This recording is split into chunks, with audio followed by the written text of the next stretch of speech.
Assalamualaikum warahmatullahi wabarakatuh. Auzubillahi minasyaitonirrajim. Bismillahirrahmanirrahim. Wa ma 'alaika alayya zakka. Padahal tidak ada celah atasmu kalau dia tidak menyucikan dirinya atau beriman. Memang yang jadi pertanyaan ini kalau kita dalami lagi, ini sebenarnya siapa pembesar kafir Quraisy ini yang begitu diperhatikan oleh Rasulullah, sehingga Rasulullah berpikir ini orang harus cepat-cepat masuk Islam. Ini siapa ini? Padahal Rasulullah sendiri mengatakan tidak peduli itu Abu Sufyan saudaranya, tidak peduli itu Abdul Muthalib, tidak peduli pamannya. Siapa yang tidak mempercayai dia Rasulullah tidak perlu diikuti walaupun dia pembesar kafir Quraisy. Tapi seorang Ali yang baru berumur 8 tahun 3 kali mengangkat tangan. Mereka wajib untuk mengikuti apa yang Ali katakan, apa yang Ali perintahkan setelah dirinya di jamuan makan.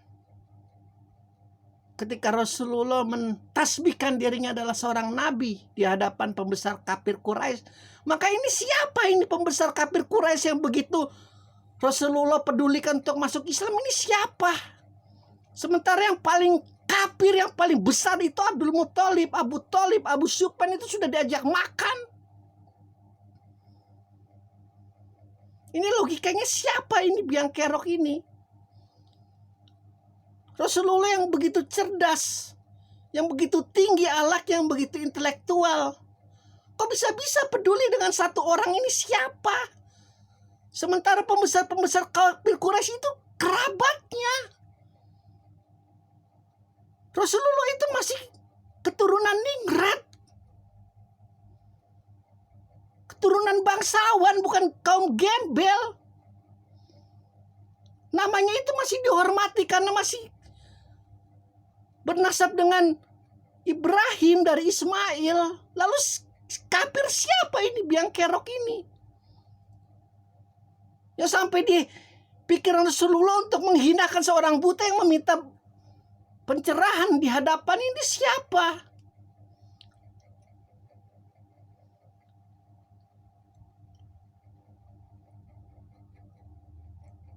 Nggak ada singa yang paling ganas di padang pasir selain Abdul Muthalib kakeknya.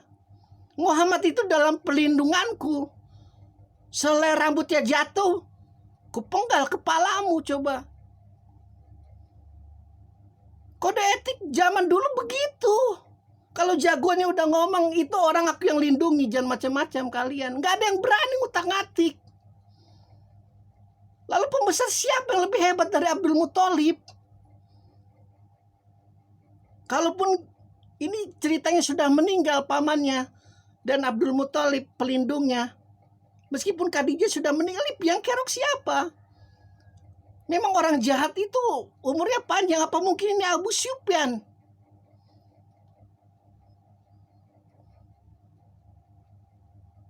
Kalau kakinya saja sudah dia tidak peduli kalau tidak mau masuk Islam, apalagi seorang Abu Sufyan.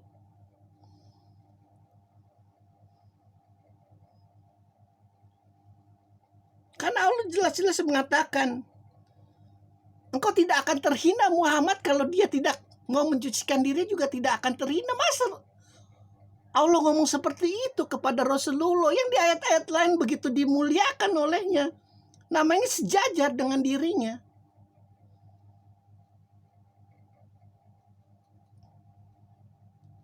Ada yang lebih besar dari Abu Sufyan siapa? Abu Sufyan itu sejahat-jahatnya makhluk pada saat itu menjadi oposisi Rasulullah. Tapi ketika di hadapan Rasulullah itu menjilatnya luar biasa. Sama seperti film-film itu, sinetron di Timur Tengah. Bagaimana liciknya itu orang jahat kalau di hadapan tidak terlihat jahat.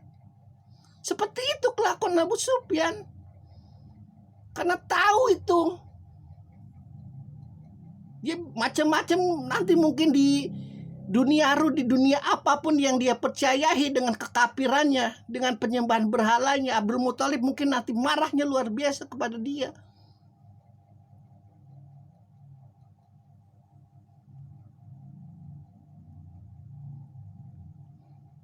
Ini siapa ini? Kenapa yang ditonjolkan namanya ini seorang butanya? Pembesar kafir Quraisy kok tidak ketemu namanya?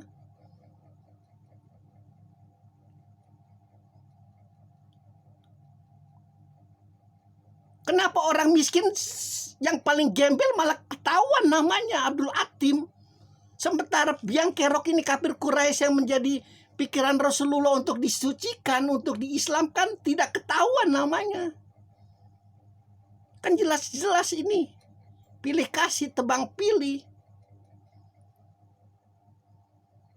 Sekali lagi Allah tidak suka yang namanya tebang pilih seperti itu. Engkau kalau salah ya salah, kau kalau benar ya benar. Meskipun kau anak pelacur, kalau kau benar ya benar. Meskipun kau anak hakim, kalau kau salah yang kau salah.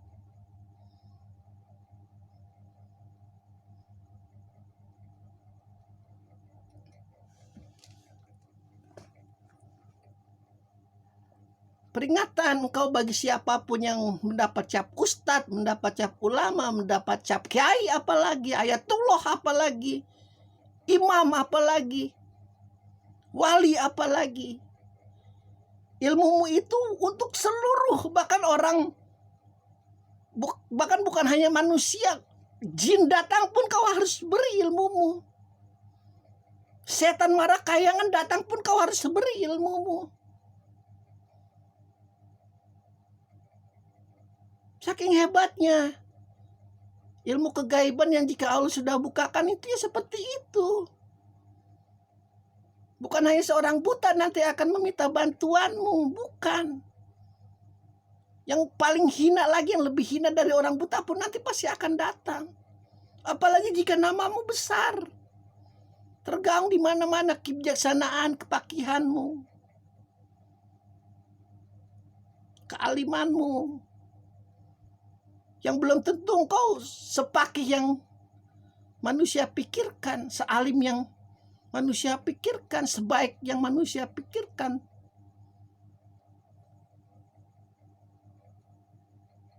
Karena nafsumu kepada materi, pada wanita, pada kebendaan, belum tentu engkau bisa melepaskan itu semua.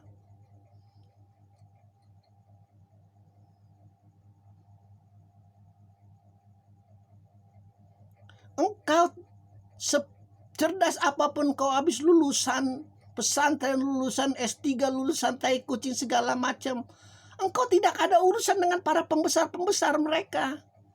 Pembesar-pembesar itu presiden, gak ada urusan kau. Kalau mereka tidak meminta bantuanmu, kau gak ada kepentinganmu untuk meluruskan mereka, gak ada. Yang ada di hadapanmu dulu itu yang Allah tegaskan.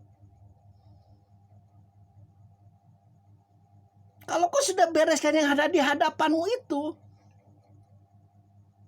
nanti akan berkembang. Nanti telinga-telinga orang bodoh yang di atas-atas sana juga akan kedengaran. Oh, ada orang yang alim di sana. Aku ingin bertobat.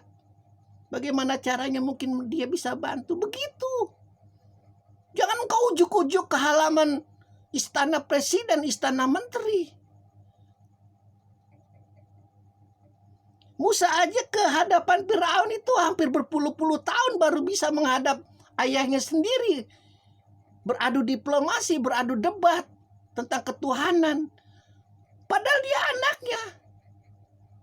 Bisa aja dia entah siang entah malam langsung ketemu Firaun, ngajak berantem, bisa aja. Tapi ya tidak begitu caranya. Justru yang goblok-goblok dulu itu, yang orang budak-budak dulu itu, yang Musa selesaikan dulu.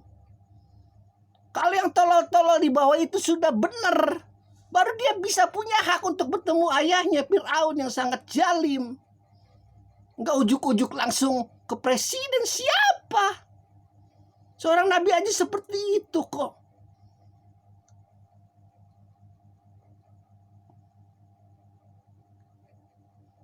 Alhamdulillahirabbil alamin.